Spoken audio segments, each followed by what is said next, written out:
بسم اللہ الرحمن الرحیم۔ درود شریف پڑھنے والوں کے لیے کون کون دعائیں کرتے ہیں؟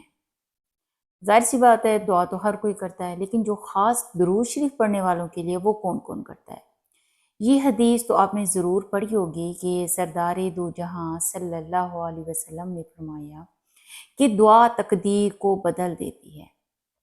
اور درود شریف سب سے بہترین دعا ہے، کیونکہ درود شریف پڑھنے والا درود شریف پڑھ رہا ہوتا ہے تو وہ اللہ سے رحمت کی دعا مانگ رہا ہوتا ہے، وہ بھی اللہ کے پیارے محبوب صلی اللہ علیہ وسلم کے لیے۔ تو کیا اس سے بڑھ کر بھی کوئی دعا ہوگی؟ درود شریف پڑھنے والوں کے لیے اللہ کے مقرب فرشتے، سمندر، درخت، چرند پرند دعائیں کرتے ہیں۔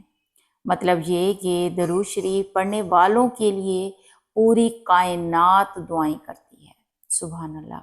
اور میرا عقیدہ ہے، میرا ایمان ہے کہ درود شریف پڑھنے والے امتیوں کے لیے حضور نبی پاک صلی اللہ علیہ وسلم بھی دعائیں فرماتے ہیں۔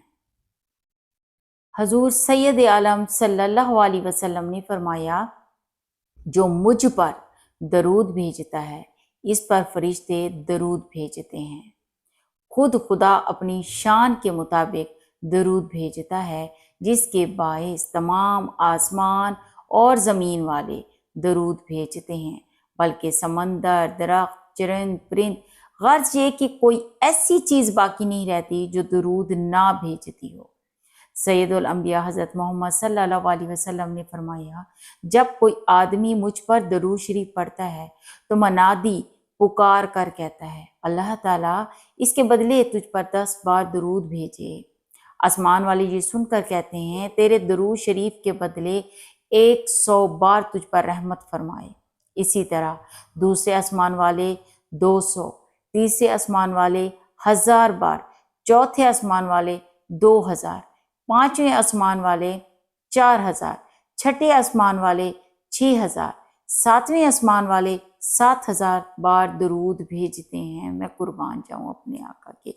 پھر اللہ تعالیٰ فرماتا ہے، اسے ثواب عطا کرنا میری ذمہ داری ہے، جیسے اس نے میرے محبوب صلی اللہ علیہ وسلم پر درود و سلام بھیجا اور دل و جان سے ان کی تعظیم و توقیر بجا لایا، مجھ پر حق ہے کہ میں اس کے ہر قسم کے گناہ معاف فرما دوں۔ سبحان اللہ۔ یعنی صرف ایک بار درود بھیجنے کا اتنا بڑا اجر، اور جب اتنی ساری دعائیں مل جائیں تو پھر تقدیر بھی تو بدل جاتی ہے، حالات بھی بدل جاتے ہیں۔ ایک بار آپ خود درود پاک پڑھ لیں تو اللہ تعالیٰ آپ کی دعا قبول فرمائے گا۔ سب ایک دفعہ درود پاک پڑھ لیں۔ جزاک اللہ خیرن کثیر۔